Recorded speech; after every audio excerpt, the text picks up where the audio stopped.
बच्चों नेक्स्ट अब हम सीधे चलते हैं एग्जाम्पल नंबर 13 की तरफ। तारीख 31/3/2016 के दिन XYZ की पक्के तल पर इस प्रकार से, जिसे पूंजी खाता है XYZ का तीनों का मिला के 4,20,000, सामान्य नाम है 40,000, और साझेदारों की लोन है जिसमें Y और Z की है, टोटल मिला के 50,000।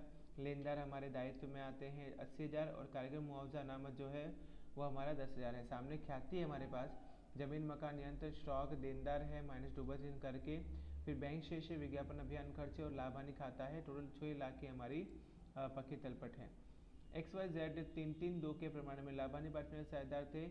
1/4/2016 के दिन वाय निवृत्त हो रहा है। निवृत्ति की शर्तें निम्नानुसार है। जमीन मकान की कीमत 2,20,000 गिननी है।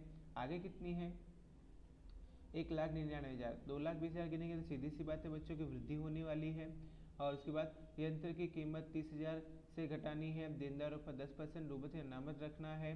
कारीगर मुआवजा पेटे 15,000 का दावा मंजूर किया। पेड़ी की ख्याति का मूल्यांकन 1,60,000 गिनना है। वाई के भाग के ख्याति का समायोजन एक्स और वाई जेड के पूंजी खाते ले जाने हैं, और एक्स और जेड के लाभ हानि के नए प्रमाण एक रखना है। ऊपरी जानकारी की आवश्यक प्रविष्टियां हमें करनी है। तो बच्चों आप यहाँ पे देख सकते हैं कि जमीन मकान में वृद्धि इसलिए 21,000 यहाँ पे लिखा, यंत्र में कमी इसलिए 30,000। डूबत ऋण हमारा नया आया था 7,000, और पुराना डूबत ऋण हमारे ऑलरेडी वहाँ पे था, तो वो 5,000 माइनस किया तो कितना हुआ? सिर्फ और सिर्फ 2,000 डूबत ऋण हुआ। कारीगर मुआवजा का दावा हमारा 5,000 रुपये हुआ। अगर मैं इसको प्लस करता हूँ तो यहाँ पे सामने अगर अमाउंट निकालता हूँ तो हमारे को 16,000 मिल रही है पुनः मूल्यांकन हानि, जिसको XYZ में हम लोग 3-3-2 में बांट देंगे। फिर हम बच्चों जाते हैं साझेदार पूंजी खाते में। यहाँ पे लिखा होगा शेष आगे लाए 2,00,000, 1,20,000 और 1,00,000। फिर सामान्य अनामत कौन बांट देंगे 3-3-2 में। फिर वाई की लोन यहाँ पे बांटनी पड़ेगी। एक्स की पूंजी खाते जो नई ख्याति है वो वाली, और जेड की पूंजी खाता जो नई ख्याति है वो वाली। सामने विज्ञापन अभियान खर्च तीनों में बटेगा बच्चों। लाभ हानि खाता तीनों में बटेगा। पुरानी ख्याति भी तीनों में बढ़ जाएगी। और एक्स के वाई का पूंजी खाता यहाँ पे देखो एक्स के कॉलम में लिखा होगा 20,000 और जेड के कॉलम में लिखा होगा 40,000। पुनः मूल्यांकन खाता यहाँ पे हानि जो थी वो लिखी। फिर हमने क्या किया बच्चों, सबसे पहले एक्स का वाई का टोटल करते हैं क्योंकि टोटल वो निवृत्त हो रहा है। 2,15,000, 2,15,000 में से जब सारी वाई की कीमतें माइनस करोगे तो लास्ट में बच रहा है वो कितना है 1,80,500। इस अमाउंट को बच्चों हमें लोन के रूप में लिखना है। अब सबसे पहले इन दोनों को टोटल करते हैं। यहाँ पे 2,15,000, ये 1,10,000। 2,15,000 और 1,10,000 में से सारी अमाउंट माइनस करोगे तो आपको यहाँ पे शेष आगे ले गए एक्स का मिलेगा 1,60,500 और जेड का मिलेगा 47,000। ये देखो बच्चों 1,60,500, ये 47,000 लिख दिया। यहाँ पे आपने वाई की लोन लिखी होगी 1,80,500, और सामने आपने बैंक शेष में 30,000 पूरा का पूरा लिख दिया होगा।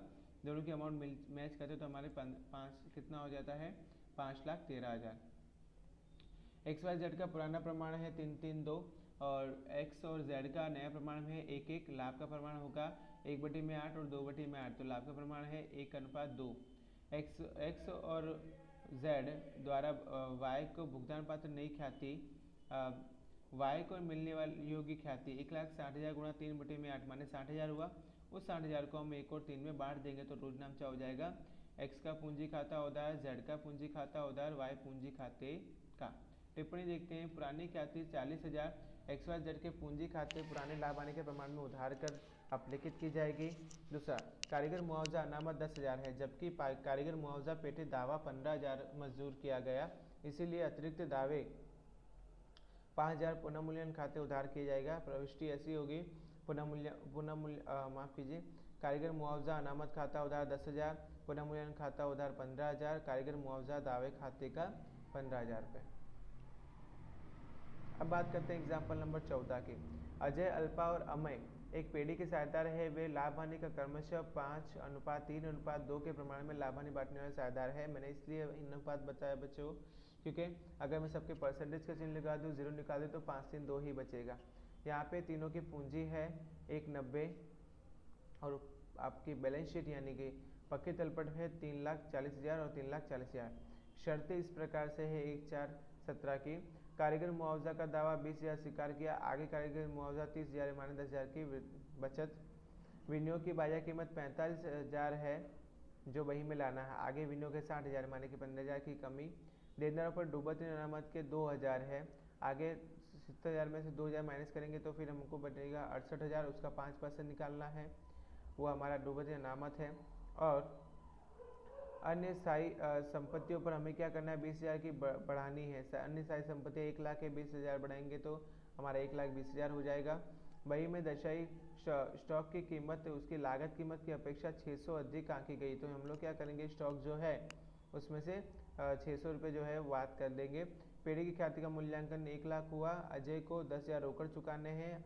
अजय अल्पा और अमय के लाभ हानि 1/4 में बांटने वाले हैं। सबसे पहले यहाँ पे बच्चों देखते हैं कि यहाँ पे स्टॉक में कमी इसलिए 600 इस तरफ, यहाँ सामने लाभ डूबत अनामत में 6,000 ऑलरेडी आगे माइनस किए थे हमने, 2,000 और 3400 माइनस की तो 600 रुपये की बचत हुई, वो 600 रुपये हमने यहाँ पे लिख दिया। और स्थायी संपत्ति में वृद्धि हुई तो 20,000 यहाँ पे आएगा ही बच्चों। फिर यहाँ पे जब 20,600 में से जब 600 रुपये जाते हैं तो 20,000 बचते हैं, ये है हमारा पुनर्मूल्यांकन लाभ। बच्चों ये क्या है, पुनर्मूल्यांकन लाभ जो हमको बांट देना है 5, 3, 2 में। अब जमा पक्ष में बच्चों आपको पता है कि शेष आगे लाए वो लिखते हैं, फिर कारीगर मुआवजा दावा जो बचत होती है वो लिखी जाती है, विनियोग वृद्धि कमी फंड को लिखा जाता है, और फिर अगर ख्याति को बांटा है तो यहाँ पे आएगा, और फिर पुनर्मूल्यांकन लाभ इस तरफ सामने ख्याति लाभ हानि खाता, अजय की पूंजी खाता, अल्पा का पूंजी खाता अमय के कॉलम में। उसके बाद रोकड़ अगर हम चुका रहे हैं अजय को तो वो अमाउंट, फिर हम क्या करेंगे, अजय का टोटल करेंगे 127,500, उस 127,500 में सारी अमाउंट माइनस करेंगे तो हमको 77,500 मिलेगा, वो 77,500 हमको अजय की लोन के रूप में लिखना है। सामने रोकड़ में से हम 10,000 माइनस करेंगे क्योंकि अजय को चुकाया था इसलिए 6,000 रोकड़ बचेगी, और अल्पा और अमय के जो शेष आगे ले गए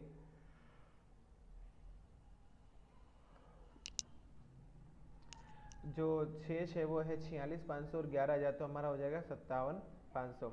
इस प्रकार हमारी बैलेंस शीट होगी 2,55,000 और 2,55,000 रुपये। लाभ हानि का प्रमाण देखते हैं। अजय अल्पा और अमय का लाभ हानि का पुराना प्रमाण है 532 और अल्पा और अमय का नया प्रमाण है 1/4। लाभ का प्रमाण होगा जिसमें अल्पा जो है वो त्याग कर रही है, अजय जो है वो लाभ प्राप्त कर रहा है। ख्याति की गणना, अजय निवृत्त हो रहा है इसलिए उसको मिलने योग्य ख्याति 5/10 गुणा 1 लाख बने 50,000। अल्पा ने त्याग किया इसलिए उसको मिलने योग्य ख्याति 1/10 गुणा 1 लाख यानी 10,000। अमय को लाभ हुआ है इसलिए उसके द्वारा भुगतान पात्र ख्याति 1/6 माने की 60,000। प्रविष्टि ऐसी होगी बच्चों, अजय पूंजी खाता उधार अल्पा पूंजी खाते का और अजय पूंजी खाता, अमय पूंजी खाता उधार अजय पूंजी खाते का और अल्पा पूंजी खाते का।